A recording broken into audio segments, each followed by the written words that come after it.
Hello दोस्तों, मैं आप सभी का स्वागत करता हूं आपके अपने यूट्यूब चैनल रैम्बो बाबा कंपटीशन में। हम पढ़ रहे हैं यूपी पुलिस एसआई 2025 के लिए हिंदी। क्या पढ़ रहे हैं? यूपी पुलिस एसआई 2025 के लिए हम हिंदी पढ़ रहे हैं। और आज हिंदी व्याकरण में आज हमको क्या करना है? नया टॉपिक पढ़ना है। वो पढ़ना है हमको क्या? रस। बहुत दिन हो गए हमको बोरिंग टॉपिक पढ़ते हुए। आज हमको पढ़ना है क्या? रस। रस में क्या आएगा? मजा। रस क्या होता है? रस मजा ही होता है। क्या होता है? मजा ही। तो आज हमको पढ़ना है रस। तो चलिए बिना किसी देरी के हम स्टार्ट करते हैं रस के बारे में। तो बताइए रस क्या है? आपने किस किस चीज का रस देखा है? बताइए, आपने किस किस चीज का रस देखा है? किस किस चीज से रस निकाला है? किस किस चीज से रस लिया भी है? तो आप बताइए। आपने संतरे का रस पिया होगा, अनार का रस पिया होगा निकाल के या दुकान पे जाके। तो आप बताइए रस कैसे निकलता है? आपने जब दुकानदार के पास जाते हैं सेब का, अनार का, संतरे का रस पीने, तो कैसे रस कब निकलता है? जब उसको दुकानदार को आपने देखा होगा कि जो दुकानदार होता है उस जो अनार के दाने होते हैं उनको क्या करता है? मशीन में डालता है। उसमें मशीन में डाल के उनको क्या करता है? दबा के उनको क्या करता है? रस निकालता है। क्या करता है? उनको रस निकालता है। तो उनको क्या करता है? निचोड़ता है। क्या करता है? निचोड़ता है। निचोड़ता है जब किसी शब्द को, फल को, जैसे मान लो क्या संतरा हो गया, अगर संतरा को निचोड़ा जाता है, उसको दबा के निचोड़ा जाता है, तब क्या निकलता है? उससे क्या निकलता है? रस निकलता है। क्या निकलता है? रस निकलता है। तो रस का जो अगर देखा जाए, रस का तात्पर्य ही क्या है? रस का तात्पर्य ही क्या है? रस का तात्पर्य क्या है? निचोड़ ही क्या है? रस का तात्पर्य है। क्या है? रस का तात्पर्य ही क्या है? निचोड़ है। रस का तात्पर्य ही क्या है? निचोड़ है। आपको समझ में आया होगा कि रस है। रस का यदि तात्पर्य पूछा जाए तो क्या है? रस का तात्पर्य क्या है? निचोड़ है। हम किसी चीज को, अब हम यहाँ पर काहे में, यहाँ पे फल या सब्जी या किसी चीज में तो पढ़ नहीं रहे, तो किस चीज का निचोड़ होगा? किस चीज का निचोड़ होगा? तो रस यहाँ पढ़ रहे हैं का क्या? हिंदी। तो हिंदी जब हम पढ़ रहे हैं तो हिंदी में क्या होगी? कोई किताब होगी, कोई काव्य होगा, कोई कहानी होगी, कोई कविता होगी। तो इन सब चीजें होंगी, ये सब चीजें होंगी। तो इन्हीं सब चीजों का कह सकते हैं, किसी काव्य का क्या कह सकते हैं? निचोड़। क्या कह सकते हैं? किसी काव्य का निचोड़ ही क्या कह सकते हैं? उसको रस कहा जा सकता है। क्या कहा जा सकता है? रस कहा जा सकता है। क्या कहा जा सकता है? रस कहा जा सकता है। और यदि रस का यदि क्या देखा जाए, रस का यदि शाब्दिक अर्थ देखा जाए, क्या रस का शाब्दिक, रस का कैसा शाब्दिक अर्थ यदि देखा जाए, तो रस का जो शाब्दिक अर्थ होता है वो क्या होता है? वो होता है क्या? आनंद होता है। क्या होता है? आनंद होता है। क्या होता है? आनंद होता है। रस का शाब्दिक अर्थ क्या होता है? आनंद। अब देखो कि जैसे हम किसी चीज को क्या करेंगे? निचोड़ेंगे। मान लीजिए कोई कविता है, कविता का निचोड़ निकाला उसका, तो उससे क्या होगा? हमें रस तो निकलेगा नहीं। उससे हमको क्या, जो पीने वाला रस तो निकलेगा नहीं, फल से निकलेगा, ठीक है। तो उससे जो निचोड़ निकलेगा उससे हमको क्या मिलेगा? एक आनंद मिलेगा। उससे क्या होगी? एक आनंद की अनुभूति होगी। हमें एक क्या क्या मिलेगा? एक सुकून टाइप का मिलेगा। क्या होगा? हमें एक कुछ चीजें अच्छी लगेंगी, कुछ चीजें बुरी भी लग सकती हैं। तो जो आनंद होगा उसी को क्या है? रस कहते हैं। या रस का जो शाब्दिक अर्थ है उसी को क्या कहते हैं? शाब्दिक अर्थ क्या है? वो क्या है? आनंद है। क्या है? रस का यदि देखा जाए कि शाब्दिक अर्थ है तो वो क्या है? आनंद है। तो आपको इतनी चीजें समझ में आई होंगी। आशा करता हूँ इतनी चीज समझ में आई होगी कि रस का यदि तात्पर्य पूछा जाए तो वो क्या है? निचोड़ है। और शाब्दिक अर्थ देखा जाए तो वो क्या है? आनंद है। अब जो रस है, रस का कई चीजों में और कई विद्वानों ने अलग अलग अर्थों में इसका मतलब निकाला है। किसका? रस का। किसी ने पानी निकाला है। क्या निकाला है? किसी ने पानी निकाला है, किसी ने द्रव निकाला है। क्या निकाला है? किसी ने पानी निकाला है, द्रव निकाला है, तरल निकाला है क्या तरल, और क्या निकाला, और भी निकाला है, और क्या निकाला है, प्रेम भी निकाला है। क्या किसी ने प्रेम भी निकाला है, क्या निकाला किसी ने, रस का मतलब क्या बताया, प्रेम भी बताया है। तो प्रेम की क्या अनुभूति, किसको, प्रेम को भी क्या रस बताया है। ये चीजें पानी, द्रव और तरल और प्रेम ये किसमें माना गया है, तो ये चीजें किसमें, कुमार संभव एक किताब है, किसकी है, कुमार संभवम एक किताब है, कुमार संभवम, कुमार संभवम में रस है, उसको क्या, कुमार संभवम पानी, द्रव, तरल और प्रेम को ही क्या माना गया है, रस माना गया है। क्या माना गया है, रस माना गया है। कहीं किसी ने क्या माना गया, रस को क्या माना गया, सार तत्व भी माना गया। क्या, सार तत्व, क्या माना गया, सार तत्व।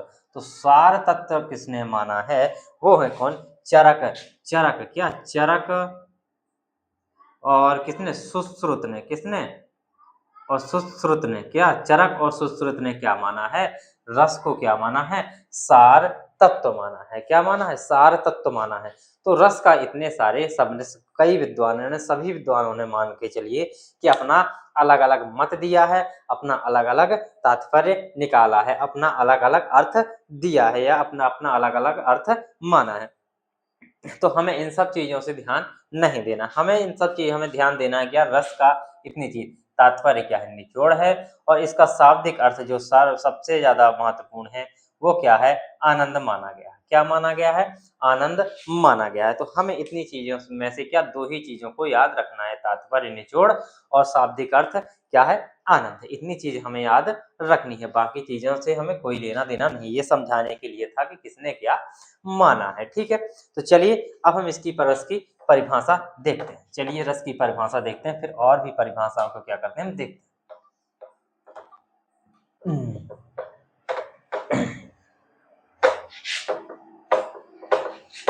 रस को हम आराम से पढ़ेंगे, रस का आनंद रस ले लेके हम इसको पढ़ेंगे, इसलिए क्या करते हैं, हम आराम से पढ़ते हैं।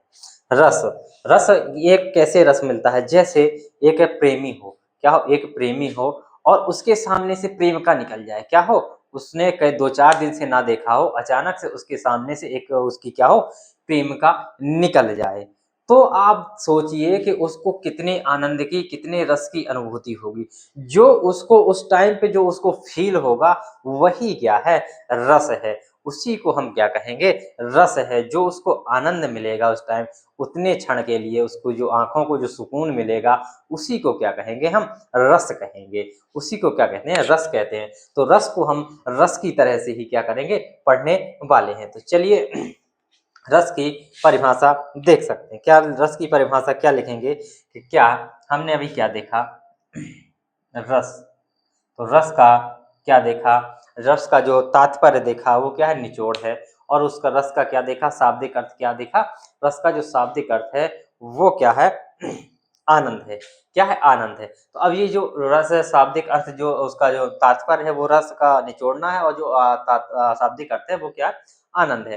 तो हम किसको, आनंद हमें किससे मिलेगा, हम किसी काव्य को क्या करेंगे, पढ़ेंगे तो हमको आनंद मिल सकता है, किसी को हम देखेंगे तो हमको आनंद मिल सकता है, किसी बातों को क्या, कुछ बातों को क्या कर सकते हैं, हम सुन सकते हैं। जैसे कैसे, देखिए बताओ, जैसे अभी जो एक उदाहरण दिया देखने वाला कि उसकी प्रेमिका निकली तो उसको क्या मिला, देख के उसको आनंद मिला, ठीक है। अब यदि वही प्रेमिका लौट के आके उसको क्या बोले, आई लव यू बोल दे, क्या बोल दे, आई लव यू बोल दे, तो उसको क्या, उसके कानों में क्या सुनाई देगा, तो सुन के बाद उसको ये चीजें जो उसको आनंद मिलेगा, जो उसको रस मिलेगा, जो उसको सुकून मिलेगा, वो क्या होगा, हमें सुन के होगा, क्या, सुन के मिलेगा। तो यही चीज है, हम किसी चीज को देखकर, किसी चीज को पढ़कर, जैसे मान लीजिए उसी प्रेमिका ने उसको क्या दिया, लेटर लिख कर दे दिया, अब उसने उस लेटर को पढ़ा और जो उसे सुकून मिला वो क्या है, रस है। तो हम क्या कर सकते हैं, पढ़कर भी रस का आनंद ले सकते हैं, रस प्राप्त कर सकते हैं, कानों से सुनकर भी रस प्राप्त कर सकते हैं, आंखों से देखकर भी क्या कर सकते हैं, रस ले सकते हैं, रस का क्या कर सकते हैं, आनंद ले सकते हैं। तो इसकी परिभाषा इसी से क्या करते हैं, हम इसकी परिभाषा बनाते हैं, यही इसकी क्या होगी, हमारी परिभाषा होगी।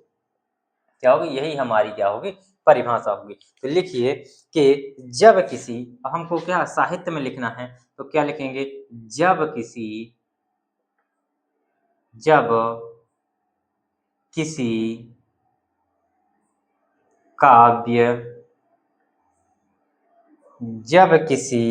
काव्य को पढ़कर क्या करके, पढ़कर, सुनकर, या क्या कर सकते हैं, या कर सकते हैं, एक ही चीज, अलग अलग चीजें सबको, या वो क्या, जब किसी वाक्य को पढ़कर, या क्या कर सकते हैं, सुनकर, या पढ़कर, या सुनकर, किसी काव्य को पढ़कर या सुनकर, या क्या कह सकते हैं, किसी दृश्य को देखकर, या किसी दृश्य को देखकर क्या होगा, जो हमें आनंद की प्राप्ति होती है, देखकर जो किसकी, आनंद की क्या होती, अनुभूति होती है,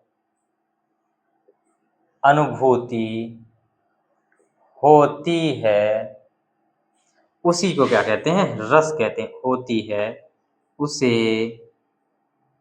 ही क्या कहते हैं, रस कहते हैं, रस कहते हैं, उसे ही क्या कहते हैं, रस कहते हैं, उसे ही हम क्या कहते हैं, रस कहते हैं।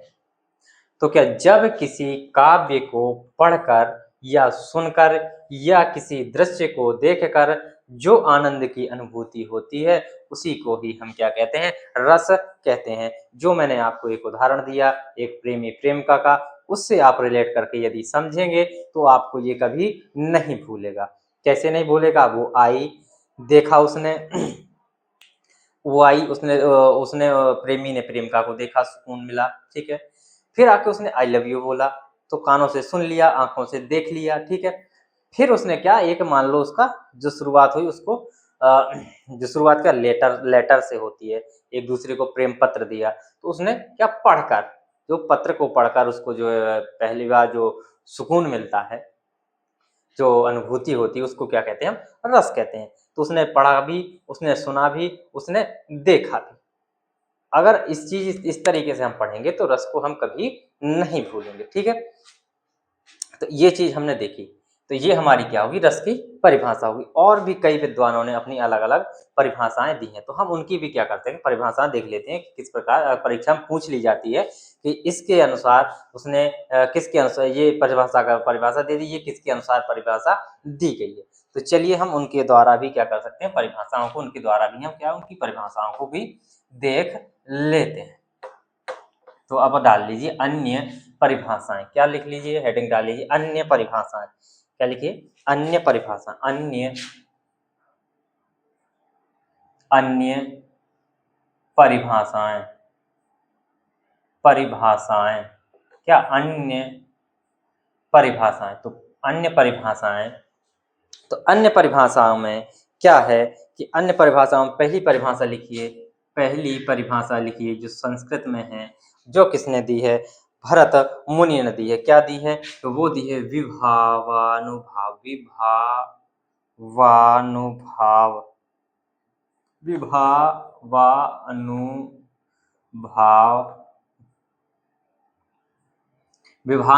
विभव और अनुभाव, विभानुभाव, क्या है, विभानुभाव,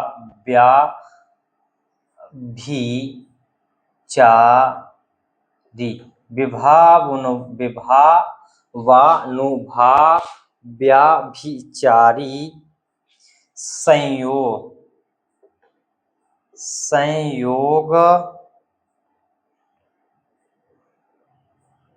संयोग दृश्य,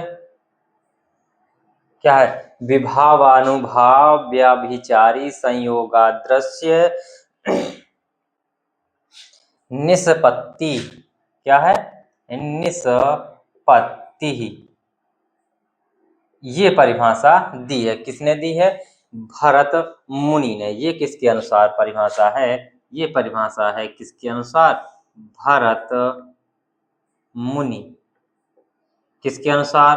भरत मुनि के अनुसार ये परिभाषा है। और किसमें दी गई है? भरत मुनि ने किसमें परिभाषा दी गई है? तो ये परिभाषा भरत मुनि की क्या है? अष्टाध्यायी है। क्या है? भरत मुनि की सॉरी क्या बोलूं, भरत मुनि का क्या? नाट्य शास्त्र। भरत मुनि के किसमें? नाट्य शास्त्र में। किसमें? नाट्य शास्त्र में। नाट्य शास्त्र किसमें? भरत मुनि का कौन? नाट्य शास्त्र। तो भरत मुनि ने ये परिभाषा किसमें दी है? नाट्य शास्त्र में। अब इसका अर्थ क्या हुआ, या इसको लिखना चाहे कि अर्थात, इसको लिखना चाहें तो अर्थात क्या लिख सकते हैं? इसको अर्थात में क्या लिख सकते हैं? अर्थात विभव, अनुभव तथा या और व्यभिचारी भाव के संयोग से किसकी? रस की उत्पत्ति होती है। किससे? विभाव, विभाव अनुभाव। ये विभाव हो गया, ये अनुभाव हो गया, ये व्यभिचारी हो गया। विभाव अनुभाव, विभाव अनुभाव तथा व्याभिचारी भिचारी विभाव अनुभाव तथा व्यभिचारी के संयोग से, के संयोग से, के संयोग से क्या होता है? रस की उत्पत्ति, या रस की क्या होती है? रस की निष्पत्ति, या उसी को क्या कहते हैं? उत्पत्ति होती है। तो ये परिभाषा किसने दी? भरत मुनि ने दी। और किसमें दी? नाट्य शास्त्र में दी। किसमें? भरत मुनि। नाट्य शास्त्र। और नाट्य शास्त्र को और क्या भी कहते हैं? काव्य शास्त्र भी कहते हैं। क्या कहते हैं? काव्य शास्त्र भी कहते हैं।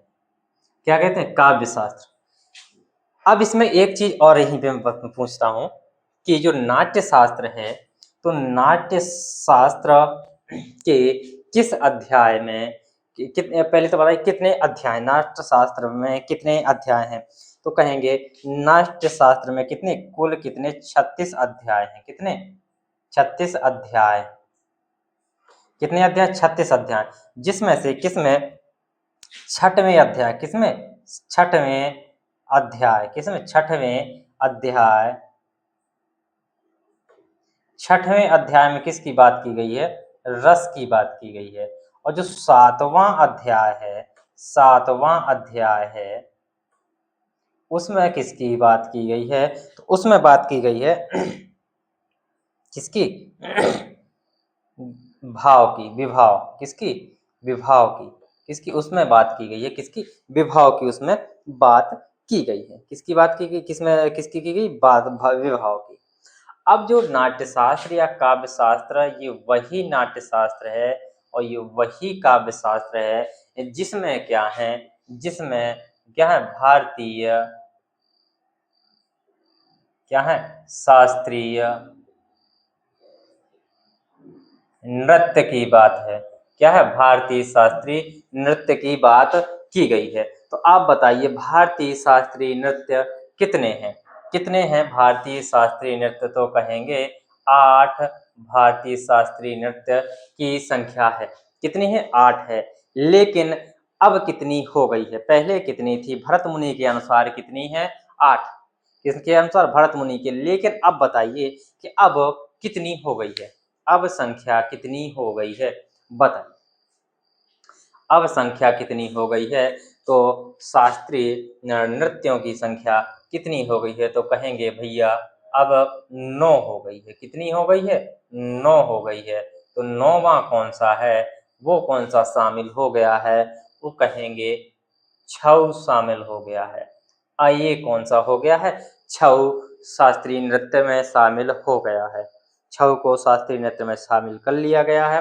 अब ये बताइए, आपको ये पता करना है कि ये कहाँ का है, ये कहाँ का नृत्य है, छऊ कहाँ का नृत्य है। तो ये वही नाट्य शास्त्र या काव्य शास्त्र है जिसमें क्या बताएगी, विभव, अनुभव तथा व्यभिचारी के संयोग से रस की उत्पत्ति होती है। और किसके द्वारा ये कहा गया है, भरत मुनि के अनुसार।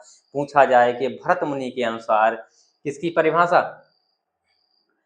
रस की परिभाषा क्या है, तो भरत मुनि के अनुसार रस की परिभाषा ये है। ठीक है, इतनी चीज आपको समझ में आई होगी। अब इसके बाद हम क्या करते हैं, आगे चलते हैं। इतनी आप देख सकते हैं, नोट कर सकते हैं, फिर हम आगे चलते हैं। अब हम देखते हैं किसी और के अनुसार। तो अब हम देखते हैं, आगे चलते हैं।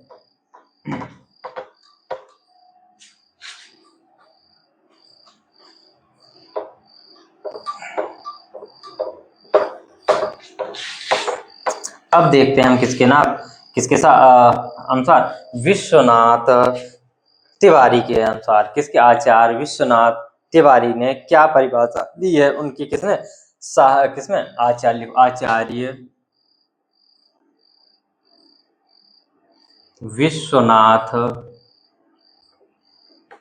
विश्वनाथ तिवारी,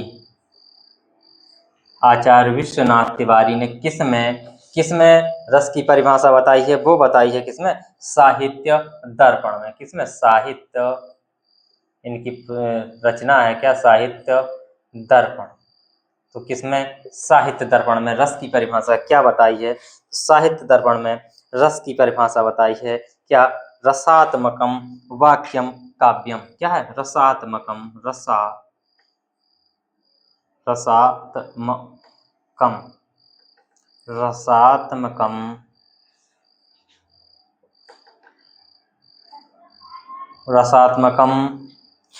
वाक्यम काव्यम, रसात्मकम वाक्यम काव्यम। क्या, रसात्मकम वाक्यम और काव्य। इसका मतलब क्या है, रस काव्य की आत्मा है। इसका मतलब क्या है, अर्थात क्या कह सकते हैं, रस काव्य की क्या है, आत्मा है। रस क्या है, काव्य की आत्मा है। या क्या कह सकते हैं, जो काव्य की आत्मा है वो क्या है, रस है। क्या कह सकते हैं, जो काव्य की आत्मा है वो क्या है, रस है। इतनी चीज आपको ये समझ में आई।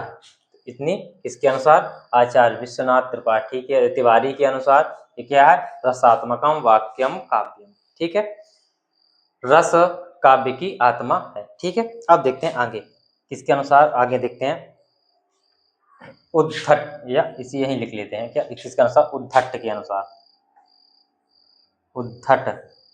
उद्धट ने क्या परिभाषा दी है, उद्धट ने क्या बताया है कि रसते इसी इति रसा,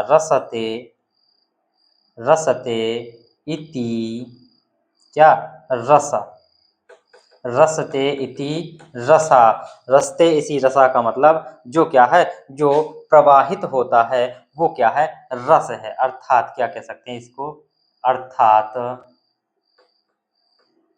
जो क्या है, जो रसता है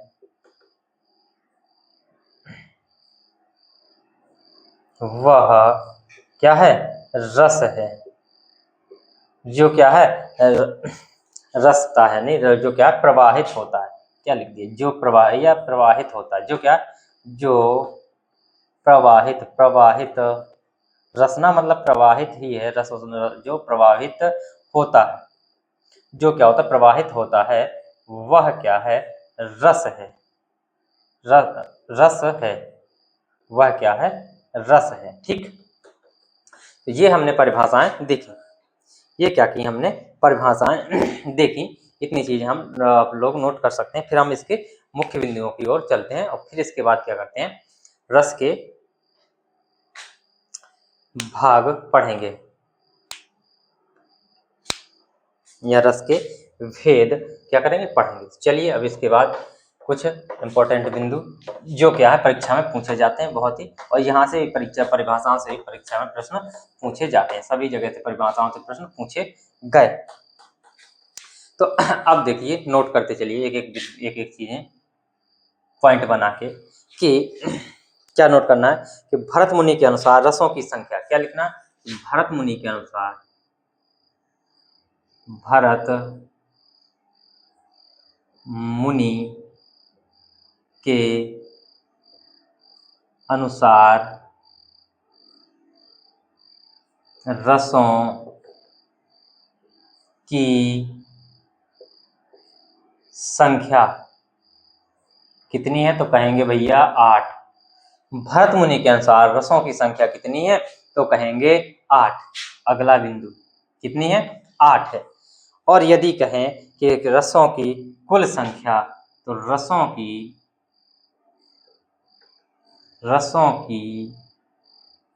यदि किसकी बात हो, कुल संख्या की बात हो, तो कितनी है, 9।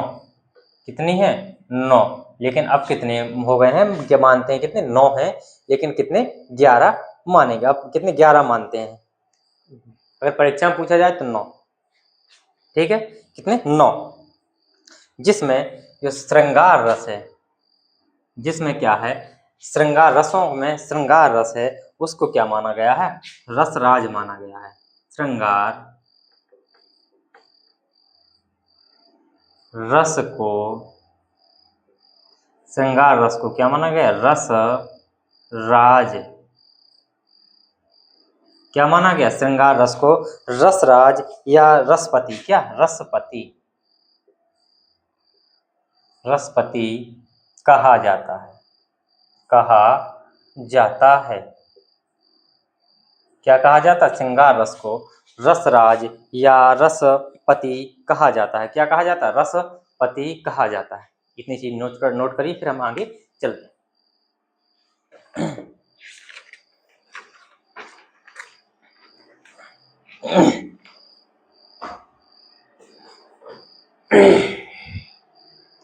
अब हमको क्या करना है, श्रृंगार रस के अंग देखने हैं। क्या देखना है, तो देखेंगे क्या लिखेंगे, नोट करेंगे अगला बिंदु, श्रृंगार का है, रस के, किसके श्रृंगार नहीं, रस के अंग।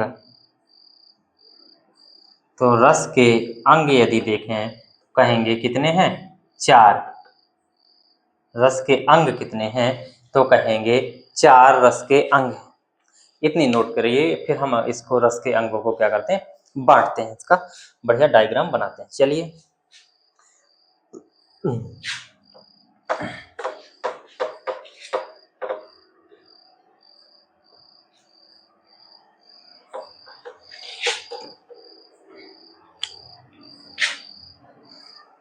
रस के अंग कितने, 4। कौन कौन से, चलिए लिखिए,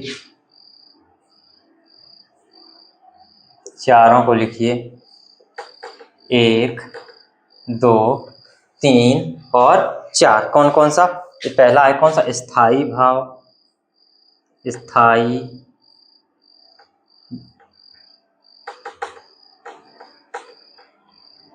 स्थायी भाव। दूसरा क्या, विभाव। तीसरा क्या, अनुभाव। चौथा क्या है, संचारी भाव, संचारी भाव। चौथा क्या, संचारी भाव, या इसी को क्या बोलते हैं, व्यभिचारी। क्या बोलते हैं, व्यभिचारी, व्यभिचारी भाव भी इसी को क्या करते हैं, बोलते हैं। तो ये क्या है, रस के 4 अंग। क्या है, रस के 4 अंग। इतनी चीजें हम पढ़ चुके हैं। अब हम इतनी चीजों को क्या करेंगे, पढ़ेंगे। बाकी हम एक एक करके इनको कल क्या करेंगे, कल पढ़ेंगे। अब इसके बाद अब रस लिख लो, जो रस हैं, कितने रस माने गए हैं। पहले मुख्य रस, तो रसों की संख्या लिख लीजिए, रस लिख लीजिए, रस कौन कौन से, ठीक है। जो 11 है, 11 जो रस हैं सबके सब रस लिखिए। मुख्य रस कौन कौन से हैं चलिए देखते हैं। रस में कौन कौन से, श्रृंगार रस, श्रृंगार रस, ठीक है, श्रृंगार रस हो गया, वीर रस हो गया, वीर रस हो गया, हास्य रस हो गया, श्रृंगार हो गया, वीर हो गया, हास्य हो गया, करुण हो गया। 4 हो गए, 1 2 3 4। 5, पांचवा क्या हो गया, भयानक, भयानक हो गया। छठवां क्या हो गया, विभत्स हो गया, विभत्स हो गया। 7वां क्या हो गया, रौद्र हो गया, क्या हो गया, रौद्र हो गया। 8वां क्या हो गया, अद्भुत हो गया, अद्भुत। ये जो हैं, ये ही जो 8 के 8 क्या हैं, मुख्य रस हैं। ये 8 के 8 क्या हैं, मुख्य रस हैं। और 9वां जो रस है, 9वां रस है कौन सा, शांति, शांति रस है। 10वां कौन सा है, 10वां है वात्सल्य, 10वां कौन सा, वात्सल्य रस है। 11वां कौन सा है, वो क्या है, भक्ति रस है, वो कौन सा है, भक्ति रस है। ये है, ये 9वां है, इसको 9वां माना गया, इसको 10वां, इसको 11वां। इनकी संख्या भी पूछ ली जाती है, इनकी संख्या भी क्या करनी है, ध्यान रखनी है। 9वां शांति रस और 10वां क्या, वात्सल्य, और 11वां कौन सा, भक्ति रस है। कौन सा, 11वां कौन सा, भक्ति रस है। इतनी चीज। कल हम इसको क्या करेंगे, स्थायी भाव को क्या करेंगे, इन रसों के क्या करेंगे, स्थायी भाव को पढ़ेंगे, फिर विभाव, फिर अनुभव, फिर संचारी भाव को क्या कर रहे होंगे, पढ़ रहे होंगे। तो थैंक यू दोस्तों, क्लास अच्छी लगी तो प्लीज लाइक शेयर सब्सक्राइब जरूर करिएगा। थैंक यू दोस्तों, कल मजा आने वाला है, बहुत ही मजा आएगा। इसके उदाहरणों को हम क्या करेंगे, पढ़ेंगे। Thank you.